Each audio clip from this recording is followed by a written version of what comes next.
রায়গঞ্জে বাংলার পর্বতারোহী ও প্রকৃতি প্রেমীদের 42তম রাজ্য সম্মেলন।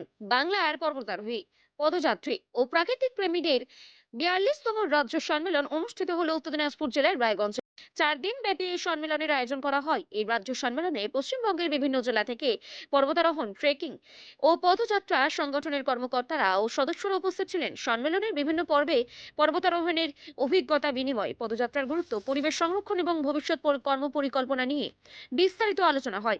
পাশাপাশি নতুন প্রজন্মকে পাহাড় ও প্রকৃতির সঙ্গে যুক্ত করার বিষয়েও গুরুত্ব দেওয়া হয়। সংগঠনের সদস্য মনোতোষ সেন জানান, এই ধরনের সম্মেলনের মাধ্যমে পর্বতারোহণ ও পদযাত্রার প্রতি আগ্রহ বাড়ানোর পাশাপাশি প্রকৃতি সংরক্ষণের বার্তা সমাজের সর্বস্তরে পৌঁছে দেওয়া তাদের মূল লক্ষ্য। আয়োজকদের আশা, এই রাজ্য সম্মেলন বাংলার পর্বতারোহী ও প্রকৃতি প্রেমীদের মধ্যে পারস্পরিক যোগাযোগ ও সহযোগিতা আরো দৃঢ় করবে এবং পরিবেশ সচেতনতার আন্দোলনকে নতুন গতি দেবে।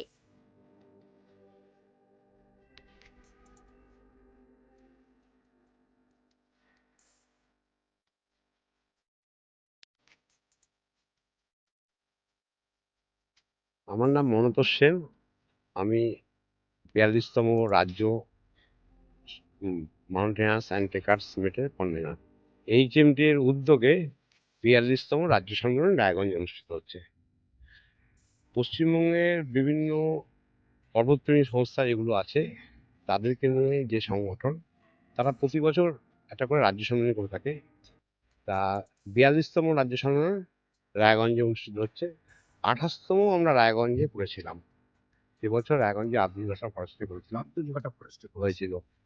এবছরও রাজ্যের বিভিন্ন প্রান্ত থেকে, পশ্চিমবঙ্গের সব জেলা থেকে অতিথিরা এসছে, যারা এই রাজ্য সম্মেলনে যোগ দিতে। তারা আজকে 130 জন মতো সংস্থা এই মুহূর্তে আমাদের সম্মেলনে যোগ দিয়েছি। আর 27 থেকে 30 তারিখ পর্যন্ত 4 দিনের এই রাজ্য সম্মেলন। বিভিন্ন বিষয়ের উপরে সেমিনার হবে। আমাদের পর্বত অভিযান বা বিভিন্ন যে ট্রেকগুলো করি, তাতে যে সুবিধা অসুবিধাগুলো থাকে সেগুলো এই সম্মেলনে তুলে ধরা হয়।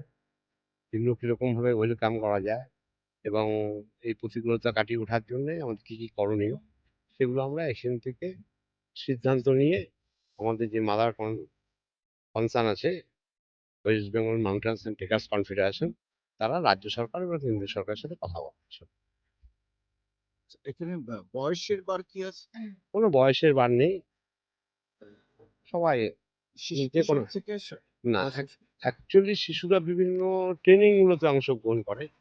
এটা যেহেতু অর্গানাইজেশনের রাজ্য সম্মেলন, সেহেতু এখানে সাধারণত 18 বছরের ঊর্ধ্বের ছেলেরাই পার্টিসিপেট করেছে। মূল উদ্দেশ্যটা কি? আমাদের রাইসেনের মূল উদ্দেশ্য যে বাচ্চাদেরকে আমাদের লিডারশিপ তৈরি করা। যে সর্বক্ষেত্রে লিডারশিপ ছাড়া সে বাচ্চা সাকসেসফুল হওয়া খুব কঠিন। এবং আমরা 6 বছর বাচ্চাদের থেকে শুরু করি বিভিন্ন রকম camp, nature camp, adventure camp, এবং তারপরে আস্তে আস্তে ট্রেকিং এক্সপিডিশন এগুলো করে থাকি। এবং এগুলো করলে পরে তাদের ডিসিপ্লিন সম্বন্ধে একটা আইডিয়া তৈরি হয় এবং সবচেয়ে বড় কথা, এরা লিডার তৈরি হয় এবং তারা পরবর্তীতে তাদের নিজের জীবনে কাজে লাগে। রায়গঞ্জের খাদ্য রসিকদের জন্য দারুণ সুখবর। শহরের নতুন আকর্ষণ দ্য ওবেট ক্যাফে এখন রায়গঞ্জে। আমাদের দোকানের স্থান রায়গঞ্জ আশীর্বাদ ভবন ও বিজেপি কার্যালয়ের বিপরীতে দ্য ওবেট ক্যাফে। রায়গঞ্জের মানুষের জন্য এসেছে এক দারুণ সুখবর।